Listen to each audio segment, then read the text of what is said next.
Hey everyone, 2017 was kind of meh in a lot of regards, but in gaming terms it was fantastic. So I thought I would end the year, or I guess begin the new year, by reflecting on some of the best games of 2017, the ones that I had the most fun with. And in a year with so many awesome, original, creative designs that I think are going to be real classics years from now, these are the 3 games and 1 expansion that I absolutely had the most fun with in 2017. So today we're looking at the Cardboard Herald's critical hits of 2017.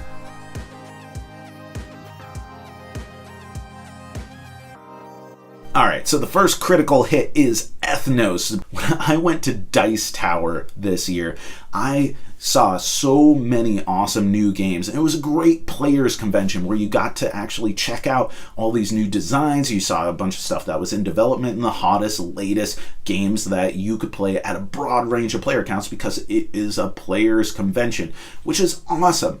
And while I got to play a whole host of new games, there's one that kept on appearing at tables that was drawing me in like a beacon, and I was attracted to it like a moth, and that was Ethnos. As soon as I got to sit in on a 6-player game, and I realized that this was an area control fantasy game that could be played in like 40 to 60 minutes, even at a 6-player count, I knew I had to play this again and again and again. I love everything about this game. First off, the look, the kind of classic muted color board peppered with all these brightly skittle colored plastic pieces, and then the John Howe artwork. I mean, you know, I'm a Tolkien guy, so I gots to have my John Howe artwork.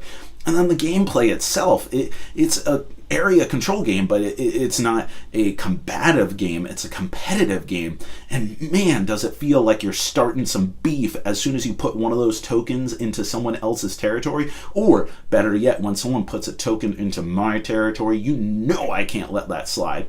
And then the combination of all the powers getting together and the meta that develops in a game where you get to see, ooh, which race is going to be the race that everyone wants to get as much of in this game because of the combination in it. I think in all ways this game is kind of like a deconstruction. And yeah, I know, I'm the kind of guy that rolls my eyes the first time someone's like, this is a deconstructed plate of blah, blah, blah, blah, blah, blah. But I really feel like this is a deconstruction of traditional area control fantasy games and delivering a really tight package that is infusing these really new ideas with these really old traditional elements, and I love everything about it. So that is one of my favorite games of the year. Catacombs and Castles. Mwah.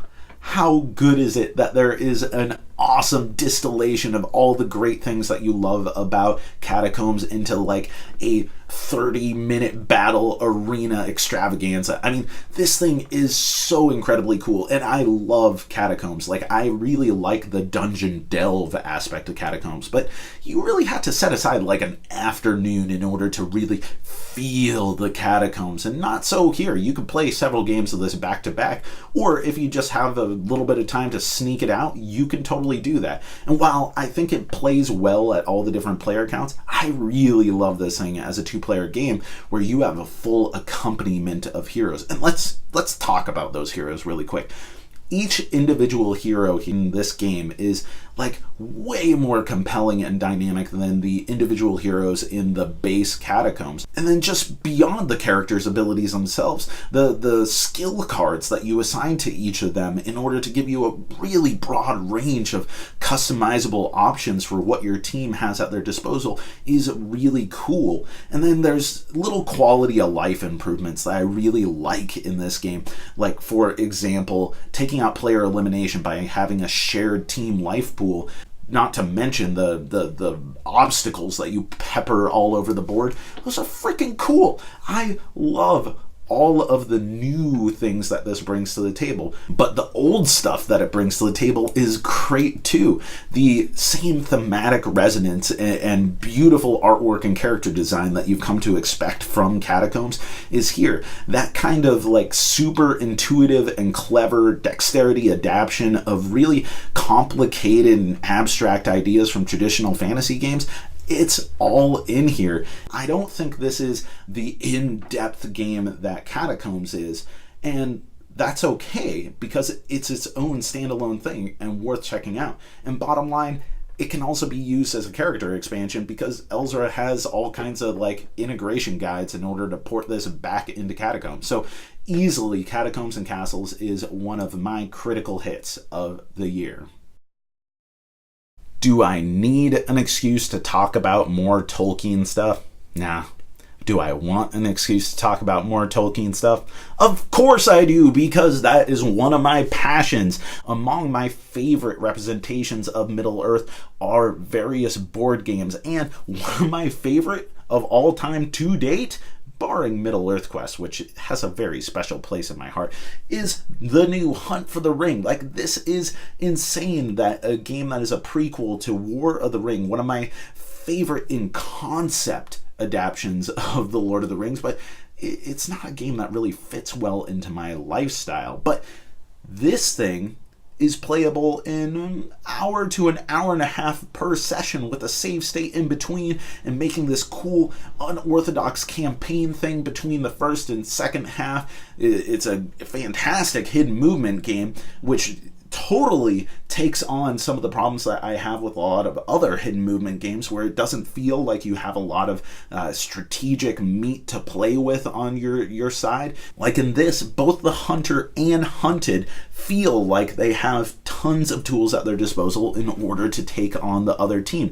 And so not only does it improve upon some of the hinky elements that I don't love about hidden movement games, and not only is it incredibly reverent of Tolkien's work, and not only is it something that has the fit and finish of War of the Ring, but is in a much more acceptable gameplay mode that fits my lifestyle, both in time and the fact that no one really wants to play big stompy war games anymore.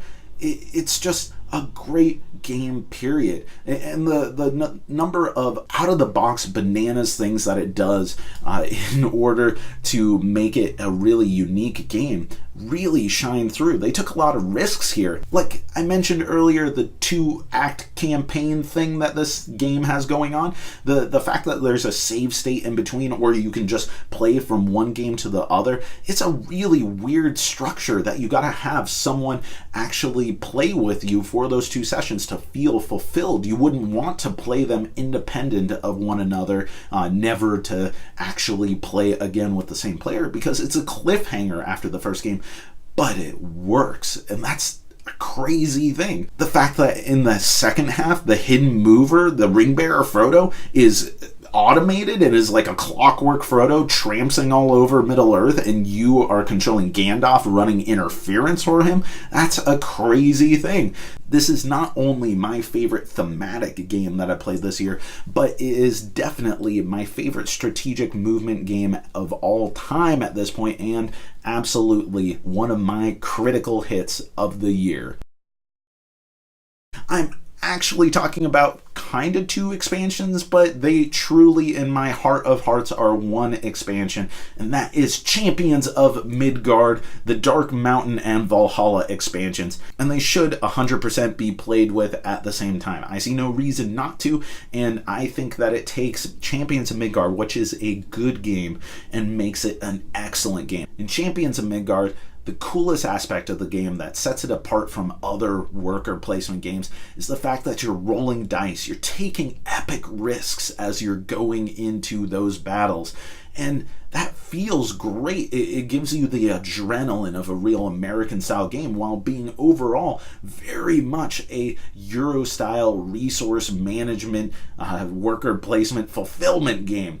And this expansion recognizes that those are the best elements and gives you even more dice, even more things to puzzle over. Is it worth sending your berserkers in battle? Is it worth having these archers here? What are they going to be able to handle? And then having your epic Viking leaders who are going to be able to summon all kinds of special abilities.